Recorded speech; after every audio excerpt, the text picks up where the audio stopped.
Cloudy 666.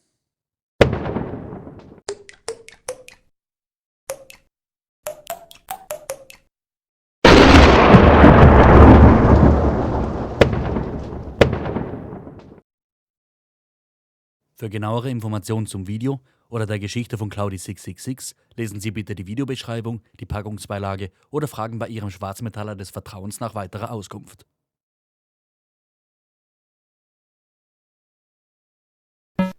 Hallo, meine satanistischen Freunde. Hallo? Heute ist mir etwas Tolles passiert.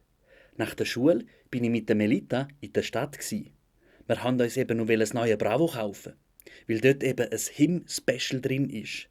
Mit einem grossen Poster.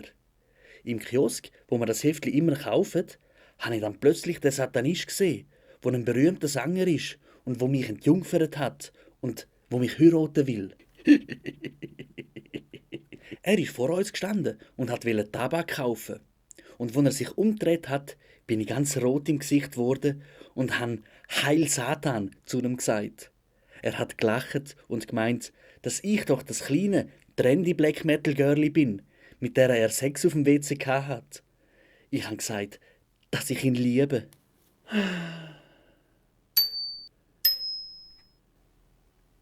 Er hat wieder gelacht und gesagt, dass er jetzt auf den Zug muss. Ich habe ihn aber aufgehalten, weil mir eine ganz gute Idee gekommen ist. Ich habe gesagt, dass die Melita und ich jetzt auch eine Band gegründet haben und dass wir sogar schon ein Demo haben.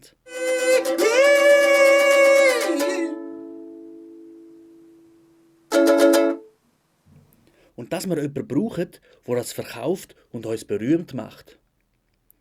Und weil er ja ein berühmter Sänger ist, kennt er da sicher jemanden. Er hat noch mehr gelacht und gefragt, ob ich das Demo dabei habe. Die Melita hat es dann ganz schnell und aufgeregt aus der Tasche geholt und ihm gegeben. Er hat gemeint, er wird sich's mal anhören und falls es ihm gefällt, wird er Kopien davon machen und auf Konzert verkaufen. Dafür bräuchte er aber Geld von uns, weil Kassetten für Kopien kosten ja etwas.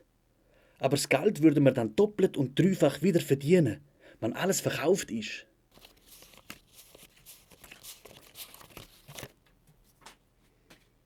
Wir sind ganz glücklich und haben gefragt, wie viel Geld er dann braucht. Er hat gesagt, dass er 100 Franken bräuchte und dass das ein gutes Angebot wäre. Wir haben ihm dann 23 Franken gegeben, weil wir einfach nicht dabei hatten. Er hat aber gesagt, dass das kein Problem ist und dass wir ihm den Rest ein anderes Mal geben können. Er hat mir seine Handynummer gegeben und dann ist er mit uns an eine Kassette gegangen. Ich und Melita haben uns wahnsinnig gefreut, weil jetzt werden wir berühmt werden. Dann sind wir heimgefahren.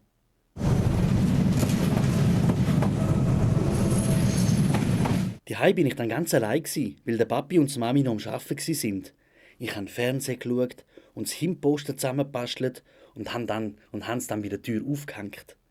Das sieht super aus, weil das ist der Wille Valo in Lebensgröße. Der ist viel grösser als ich und weil er so hübsch ist, habe ich das Poster gerade geküsst.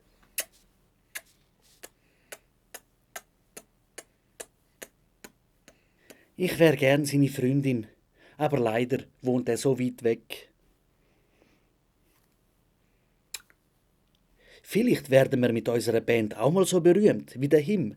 Und dann spielen wir mit ihnen zusammen und ich werde den Vilo Valo entjungfern. So wie der berühmte Sänger das mit mir auf dem Konzert gemacht hat. Währenddem ich also auf meinem Bett so vor mich hingeträumt habe, ist mir eine böse Idee in den Sinn gekommen, wie ich die Schulden bei dem berühmten Sänger zurückzahlen kann.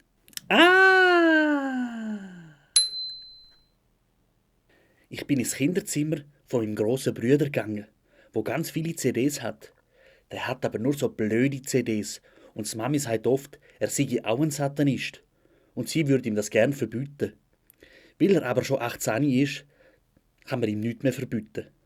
Mein Bruder, der übrigens Manuel heisst, hört aber keine satanistische Musik, sondern Musik, die noch viel lauter und blöder ist als Black Metal und wo die Sänger nur rumschreien. Auf den Cover von diesen CDs ist immer Blut, aber nie ein Pentagramm. Er sagt oft, dass seine CDs wertvoll sind. Aber eigentlich habe ich nicht viel mit ihm zu tun, weil er eben schon studiert. Ich habe dann geschaut, welche wertvollen CDs er hat, aber habe dann nur so blöde CDs gefunden. Wie zum Beispiel Imperial Dome von einer Band, wo Monstrosity heisst. Buh! Und von einer noch blöderen Band, wo Extreme Noise Terror heisst. Eine Schallplatte mit dem Titel Air Slaughter. Und Schallplatten sind doch sowieso altmodisch. Und die braucht er sicher nicht mehr. Und eine blöde Kassette habe ich auch noch mitgenommen. Da steht ebenfalls Demo drauf. Aber von einer ganz unbekannten Band. Cannibal Corpse oder so. Buh! Überhaupt haben alle die Bands von meinem Bruder los blöde Namen. Er hat halt keinen Geschmack. Ich finde Bandnamen wie ihm viel böser. Ich habe also seine CD und seine Schallplatte und Kassette mitgenommen und habe dem Sänger angerufen und ihn gefragt, ob er die Sachen anstatt das Geld haben möchte. Er hat gelacht und gemeint, dass das aber noch nicht langt. Ich habe ihm dann aber noch mein Sackgeld versprochen. Und dann war er zufrieden. Morgen nach der Schule gebe ich ihm die Sachen und mein Sackgeld.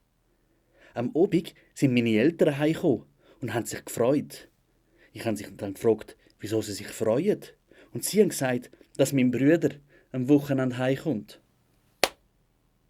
Hoffentlich fällt ihm nicht auf, dass ein paar von seinen Sachen fehlen. Aber weil so nur so ein paar blöde Sachen sind, wird das ihn nicht stören. Bis zum nächsten Mal. Eure Claudi 666. Tschüssi!